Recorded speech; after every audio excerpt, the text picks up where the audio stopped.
بسم اللہ الرحمن الرحیم۔ السلام علیکم۔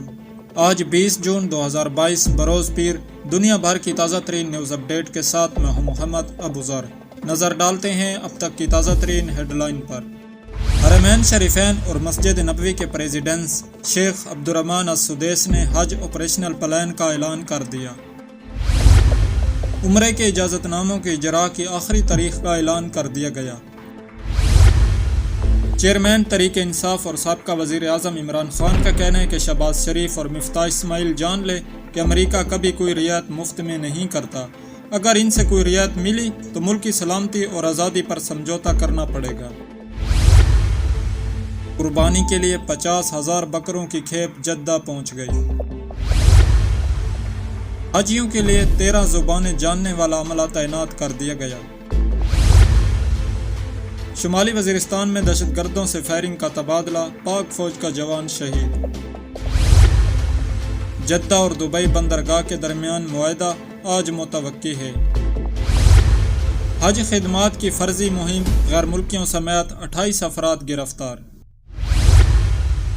صدر عارف علوی کا انتخابی اصلاحات کا بل منظور کرنے سے پھر انکار، واپس ارسال کر دیا گیا۔ روسی صدر کا کہنا ہے کہ امریکہ دلیر حکمرانوں والے ممالک کو نہیں دھمکا سکتا۔ برطانوی آرمی چیف کا فوج کو روس سے جنگ کے لیے تیار رہنے کا حکم۔ مقبوضہ کشمیر میں بھارتی فورسز کے ہاتھوں 4 جوان شہید۔ اسرائیلی صدر کا ترک ہم منصب کو فون، دہشت گردانہ سرگرمیوں کو ناکام بنانے پر شکریہ ادا کیا۔ اقوام متحدہ نے کہا کہ یوکرائن کی جنگ جاری رہی تو دنیا قحط سالی سے جہنم بن جائے گی۔ اب نظر ڈالتے ہیں ان خبروں کی تفصیلات پر۔ عبدالرحمن السدیس نے حج آپریشنل پلان کا اعلان کر دیا۔ حرمین شریفین انتظامیہ کے سربراہ شیخ ڈاکٹر عبدالرحمن السدیس نے اتوار کے روز کورونا وبا کے بعد حج 2022 1443 ہجری کے لیے آپریشنل پلان کا اعلان کیا ہے۔ اس موقع پر وزیر حج و عمرہ ڈاکٹر توفیق الربیہ، امن عامہ کے ڈائریکٹر لیفٹیننٹ محمد البسامی بھی موجود تھے۔ سرکاری خبر رساں ایجنسی ASP کے مطابق حرمین شریفین انتظامیہ کا کہنا ہے کہ 10 نکات پر مشتمل آپریشنل پلان سے سعودی عرب کے 2030 کے اسٹریٹجک اہداف پورے کیے جائیں گے۔ ڈاکٹر عبدالرحمن السدیس نے کہا کہ حرمین شریفین انتظامیہ نے گزشتہ حج موسم ختم ہوتے ہی آئندہ حج کے لیے ماسٹر پلان کی تیاری شروع کر دی تھی۔ انہوں نے کہا کہ خانہ کعبہ کے اطراف والا سین مطاف صرف حجاج کے لیے مختص ہوگا، جبکہ مطاف کے تہہ خانے اور پہلی و دوسری منزل کے مسلح طواف کی 2 رکعت سنت ادا کرنے کے لیے مختص کیے گئے۔ انتظامیہ نے گیٹ نمبر 144 کو نمازیوں کے داخلے کے لیے مختص کیا۔ ڈاکٹر عبدالرحمن السدیس نے کہا کہ انتظامیہ نے عازمین حج کے لیے خدمات کو ڈیجیٹل بنانے کا بھرپور اہتمام کیا۔ السدیس نے کہا کہ انتظامیہ نے سمارٹ اپلیکیشن اور پلیٹ فارم متعارف کرائے تاکہ زائرین آسانی سے مسجد الحرام میں اپنا وقت گزار سکیں۔ ڈیجیٹل سہولیات سے فائدہ اٹھانے والوں کی تعداد 160 ملین سے بڑھ چکی ہے۔ انہوں نے بتایا کہ ہر روز آب زمزم کی 30 لاکھ بوتلیں زائرین کو دی جا رہی ہے، جبکہ 25,000 سے زیادہ زمزم کولرز مسجد الحرام کے تمام حصوں میں رکھے گئے ہیں۔ عمرے کے اجازت ناموں کے اجراء کی آخری تاریخ کا اعلان کر دیا گیا۔ وزارت حج و عمرہ نے کہا کہ عمرہ اجازت ناموں کے اجراء کی آخری تاریخ جمعرات 23 جون ہے۔ سبق ویب سائٹ کے مطابق عازمین حج کی سہولت اور آسانی کے لیے عمرہ اجازت ناموں کا اجراء روک دیا جائے گا۔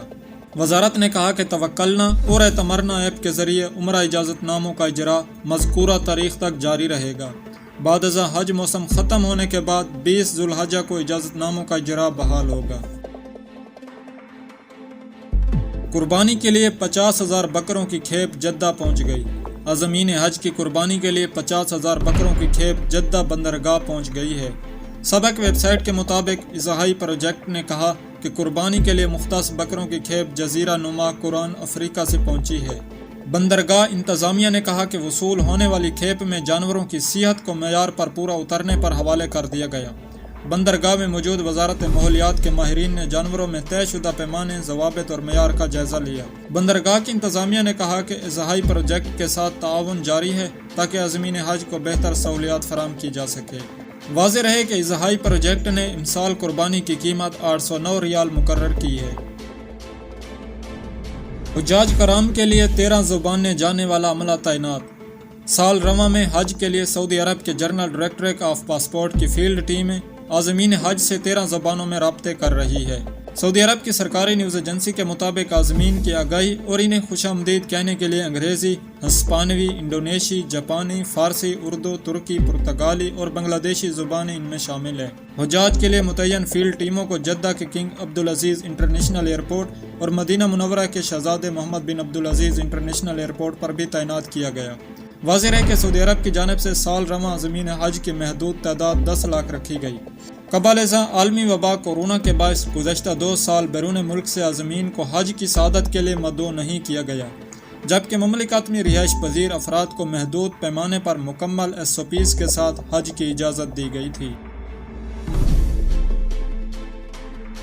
جدہ اور دبئی بندرگاہوں کے درمیان معاہدہ آج متوقع۔ جدہ اسلامی بندرگاہ اور دبئی بندرگاہ گروپ کے درمیان ہونے والے معاہدے پر دستخط آج متوقع ہیں۔ سابق ویب سائٹ کے مطابق دبئی بندرگاہ جدہ اسلامی بندرگاہ میں لاجسٹک خدمات فراہم کرنے میں دلچسپی رکھتا ہے۔ واضح ہے کہ دبئی بندرگاہ کا بین الاقوامی گروپ حکومت دبئی کی ملکیت میں ہے اور دنیا کے متعدد بندرگاہوں میں خدمات فراہم کرتا ہے۔ معاہدے کے اعلان شدہ دفعات کے مطابق دبئی بندرگاہ کو جدہ بندرگاہ میں لاجسٹک خدمات فراہم کرنے کا ٹھیکہ دیا جائے گا۔ جدہ اسلامی بندرگاہ سعودی عرب کی اہم بندرگاہ ہے۔ جدہ اسلامی بندرگاہ اور دمام میں کنگ عبدالعزیز بندرگاہ کو اسمارٹ بندرگاہیں بنانے کے منصوبے پر عمل ہو رہا ہے۔ حج خدمات کی فرضی مہم، غیر ملکیوں سمیت 28 افراد گرفتار۔ سعودی عرب میں قانون نافذ کرنے والے ادارے کے اہلکار نے حج خدمات کے حوالے سے فرضی مہم چلانے والے 28 افراد کو گرفتار کیا۔ سعودی خبررساں ایجنسی ASP کے مطابق زیر حراست افراد میں ایک سعودی شہری اور 27 غیر ملکی شامل ہیں۔ ریاض اور قسیم ریجن سے ملزمان کو گرفتار کیا گیا۔ ان غیر ملکیوں میں 11 مصری، 10 شامی، 2 پاکستانی، 2 سوڈانی، 1 یمنی اور 1 بنگلہ دیشی شامل ہے۔ گرفتار ملزمان کے خلاف جعلسازی کا مقدمہ درج کر کے پروسیکیوشن کے حوالے کر دیا گیا، جہاں ان کے خلاف تحقیق مکمل ہونے کے بعد چالان عدالت میں پیش کیا جائے گا۔ روسی صدر کا کہنا ہے کہ امریکہ دلیر حکمرانوں والے ممالک کو نہیں دھمکا سکتا۔ روسی صدر نے کہا کہ امریکہ دلیر حکمرانوں والے ممالک کو نہیں دھمکا سکتا، وہ اپنے مفادات کے لیے روس کا ساتھ دے رہے ہیں۔ مقامی میڈیا رپورٹ کے مطابق روسی صدر نے کہا کہ روس کے ساتھ تعاون کرنے والے ان ممالک کو بلیک میل نہیں کیا جا سکتا جن کی قیادت مضبوط رہنما کر رہے ہیں۔ روسی صدر نے کہا کہ کوئی خبر نہیں کہ جو بھی ممالک روس کے ساتھ کام جاری رکھنا چاہتے ہیں اور روس کے ساتھ کام کر رہے ہیں وہ امریکہ اور یورپ کی جانب سے دباؤ کا شکار نہیں ہیں، بلکہ یہ ایک حقیقت ہے کہ ان ممالک کو امریکہ کی جانب سے بلیک میل کیا جاتا ہے۔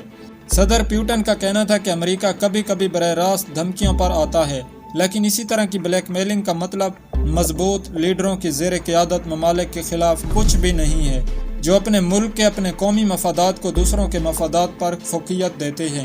صدر پیوٹن نے یہ بھی کہا کہ روس ان مغربی ممالک کے ساتھ تعاون جاری رکھے گا جو دباؤ کے باوجود روس میں اپنی کارروائیاں جاری رکھیں گے۔ مقبوضہ کشمیر میں بھارتی فورسز کے ہاتھوں 4 نوجوان شہید۔ غیر ملکی میڈیا کے مطابق بھارتی فوج نے آج کپوڑا اور لگام کے اضلاع میں نام نہاد آپریشن کیا۔ 2 نوجوان کو کپوڑا کے علاقے لولاب جبکہ 2 کو لگام کے علاقے HD پورہ میں محاصرے کے دوران شہید کیا۔ آخری اطلاع تک دونوں علاقوں میں بھارتی فوج کا آپریشن جاری تھا۔ 13 جون کو بھارتی فوج نے ایک دن میں 4 نہتے کشمیریوں کو بھی شہید کیا تھا۔ بھارتی فورسز نے 3 نوجوانوں کو ضلع پلوامہ کے علاقے برگام اور ایک کو سری نگر کے علاقے پلورہ میں نشانہ بنایا۔ قابض انتظامیہ نے BJP رہنماؤں کے گستاخانہ بیانات کے خلاف احتجاج کو روکنے کے لیے وادی چناب کے کچھ حصوں میں کرفیو اور دیگر سخت پابندیاں نافذ کر رکھی ہے۔ علاقے میں انٹرنیٹ سروس بھی معطل کر دی ہے۔ گزشتہ ماہ قابض فورسز نے 3 ہفتے کے دوران 10 سے زیادہ کشمیریوں کو شہید کیا تھا۔ برطانوی آرمی چیف نے اپنی افواج کو روس کے خلاف جنگ کے لیے تیار رہنے کا حکم دے دیا۔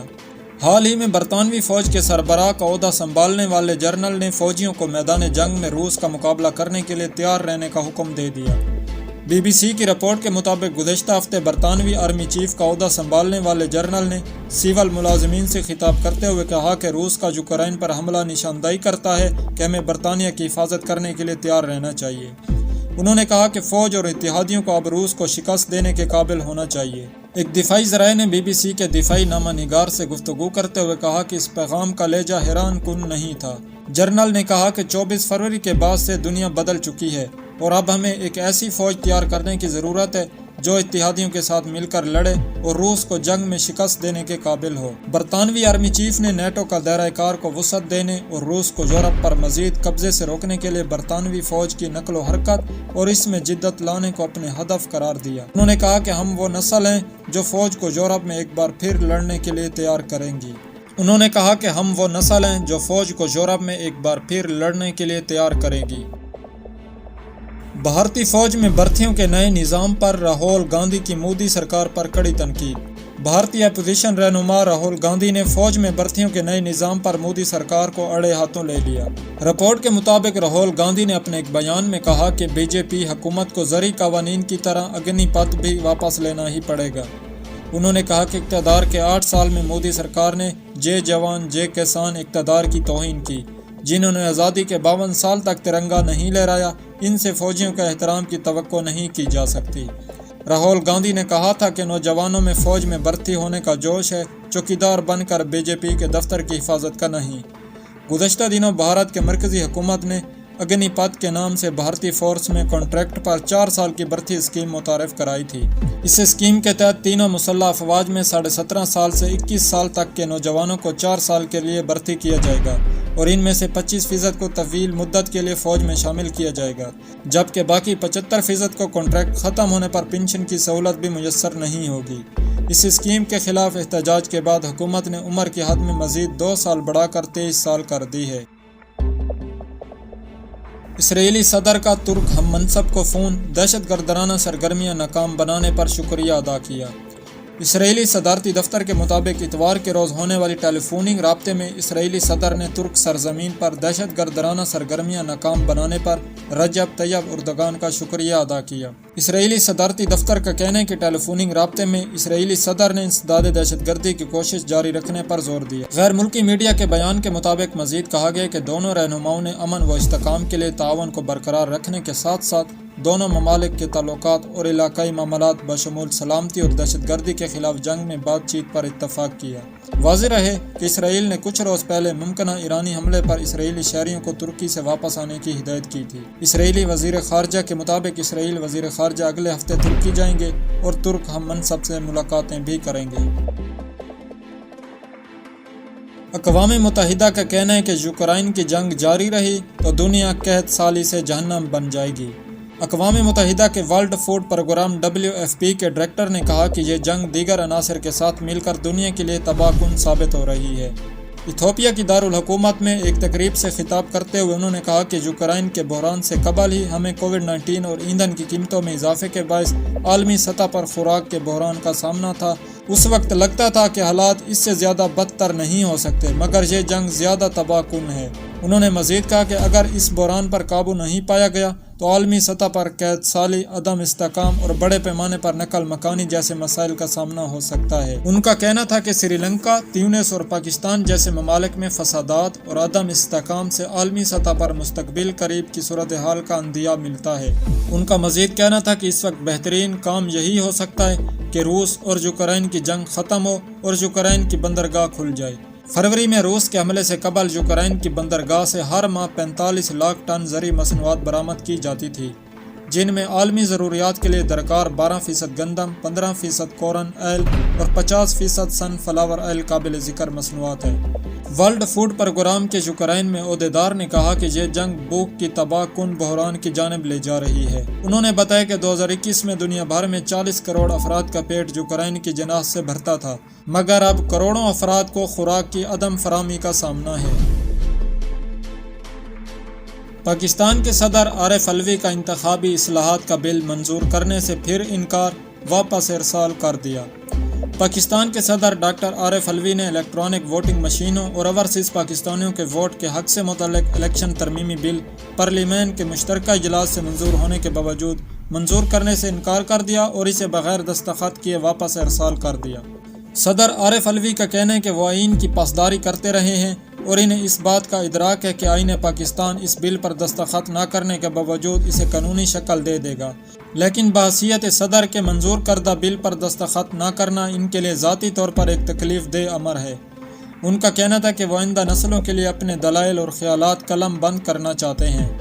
صدارتی دفتر سے جاری کردہ اعلامیہ میں صدر عارف علوی کا کہنا تھا کہ الیکٹرانک ووٹنگ مشینوں اور اوورسیز پاکستانیوں کے ووٹوں کے حق کے معاملے میں ایک دہائی سے زیادہ عرصے سے منسلک رہے ہیں۔ صدر مملکت نے کہا کہ آج کے مسائل کو صرف ماضی کے تجربات کی روشنی میں ہی حل نہیں کرنا چاہیے، بلکہ جدید اور نئے سائنسی طریقوں کو بروئے کار لانا چاہیے۔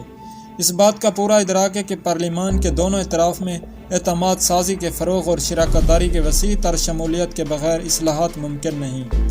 خیال رہے کہ سابقہ وزیر اعظم عمران خان کی حکومت نے اس الیکٹرانک ووٹنگ مشین کے ذریعے انتخابات اور بیرون ملک مقیم پاکستانیوں کو براہ راست الیکشن میں ووٹ ڈالنے کے لیے قانون سازی اسمبلی میں ہی کی تھی، تاہم اپوزیشن جماعتوں کو اس قانون سازی پر شدید تحفظات تھے۔ عمران خان کی حکومت ختم ہونے کے بعد اپوزیشن نے اعلان کیا تھا کہ اس قانون کو بدلا جائے گا، جس کے لیے عمران خان کی حکومت ختم ہونے پر مئی میں پہلے اسمبلی اور پھر سینٹ میں اس قانون کو پاس کرایا گیا، لیکن صدر نے اس قانون سازی پر دستخط کرنے سے انکار کر دیا تھا اور دونوں بل واپس پارلیمان کو بھجوا دیے تھے۔ چیئرمین تحریک انصاف اور سابقہ وزیر اعظم عمران خان کا کہنا ہے کہ شہباز شریف اور مفتاح اسماعیل جان لیں کہ امریکہ کبھی کوئی رعایت مفت میں نہیں کرتا، اگر ان سے کوئی رعایت ملی تو ملک کی سلامتی اور آزادی پر سمجھوتا کرنا پڑے گا۔ چیئرمین تحریک انصاف عمران خان نے مہنگائی کے خلاف ملک گیر احتجاج میں شریک عوام سے ویڈیو لنک کے ذریعے خطاب کرتے ہوئے کہا کہ ظلم اور ناانصافی کے خلاف جدوجہد فرض ہے۔ ملک میں مہنگائی میں کئی گنا اضافہ ہو گیا، جس سے غریب عوام بہت متاثر ہو رہی ہے، جبکہ مہنگائی آگے مزید بڑھنے والی ہے۔ انہوں نے کہا کہ پٹرول اور ڈیزل اور بجلی کی قیمتیں بہت اوپر چلی گئی ہیں۔ ہمارے دور میں پٹرول 12 روپے بڑھا تھا تو مہنگائی مارچ شروع کر دیا گیا۔ خود انہوں نے پٹرول قیمت 85 اور ڈیزل 115 روپے مہنگا کر دیا ہے۔ پٹرول اور ڈیزل کی قیمتیں بڑھنے سے غریب طبقہ متاثر ہو رہا ہے۔ انہوں نے کہا کہ پی ڈی ایم والے کہتے ہیں کہ عمران خان ہمارے لیے بارودی سرنگ بچھا کر گیا ہے۔ عمران خان نے IMF سے معاہدہ کیا جس کی وجہ سے ہمیں پٹرول، بجلی، گیس کی قیمتیں بڑھانی پڑ رہی ہے اور ملک میں مہنگائی میں اضافہ ہو رہا ہے۔ عمران خان نے کہا کہ IMF سے ہم نے بھی معاہدہ کیا تھا، لیکن ہم نے ان کے دباؤ کے باوجود قیمتیں کنٹرول میں رکھی۔ ہم نے IMF کے دباؤ کے باوجود پٹرول 10 روپے سستا کیا۔ چیئرمین تحریک انصاف نے کہا کہ اسی IMF پروگرام میں ہوتے ہوئے ہم نے صحت کارڈ دیے، جو پاکستان کی تاریخ میں سب سے بڑا فلاحی کام ہے۔ ہیلتھ کارڈ جیسا کامیاب پروگرام پاکستان میں پہلے کبھی نہیں آیا۔ ہم نے 1.5 کروڑ خاندانوں کو احساس راشن کارڈ بھی دیا۔ انہوں نے کہا کہ ہم نے بھی IMF پروگرام میں ہوتے ہوئے عوام کو ریلیف دیا، اور یہ کہتے ہیں کہ ہم نے عالمی مہنگائی کی وجہ سے قیمتیں بڑھائی۔ عالمی مہنگائی تو پچھلے 1 سال سے ہے، اب ایسا کیا ہو گیا کہ مہنگائی کا اتنا بڑا طوفان آ گیا؟ عمران خان نے کہا کہ یہ کہتے ہیں کہ ہمیں مشکل پاکستان ملا۔ مشکل پاکستان تو ہمیں ملا تھا، یہ پاکستان کی تاریخ کا سب سے بڑا خسارہ 20 ارب ڈالر چھوڑ کر گئے۔ کورونا میں ہماری حکومت نے بہترین کام کیا، معیشت کو سہارا دیا۔ کورونا کے باوجود شرعی ترقی میں 5.97% رہی، جبکہ بھارت کی معیشت منفی میں چلی گئی۔ شمالی وزیرستان میں سیکورٹی فورسز اور دہشت گردوں کے درمیان فائرنگ کے شدید تبادلے میں ایک دہشت گرد مارا گیا، جبکہ 32 سالہ نائک زید احمد شہید ہو گیا۔ تفصیلات کے مطابق پاک فوج کے شعبہ تعلقات عامہ ISPR کی جانب سے بیان میں کہا گیا کہ شمالی وزیرستان کے علاقے میرن شاہ میں سیکورٹی فورسز اور دہشت گردوں کے درمیان فائرنگ کا تبادلہ ہوا۔ ISPR کا کہنا ہے کہ فائرنگ کے شدید تبادلے کے دوران ایک دہشت گرد ہلاک اور چرسدہ کا 42 سالہ نائک زید احمد شہید ہو گیا۔ پاک فوج کے ترجمان کے مطابق مارے جانے والے دہشت گرد کی شناخت ضیاء اللہ کے نام سے ہوئی۔ دہشت گرد سے ہتھیار اور گولیاں بھی برآمد کر لی گئی۔ تو دوستو، یہ تھی دنیا بھر سے اب تک کی تازہ ترین خبریں۔ مزید اسی طرح دنیا بھر کی تازہ ترین نیوز اپڈیٹ سے باخبر رہنے کے لیے ہمارے چینل ریئلٹی نیوز کو ضرور سبسکرائب کریں۔ آپ سے ملاقات ہوگی کسی اگلی ویڈیو میں، تب تک کے لیے اجازت، اللہ حافظ۔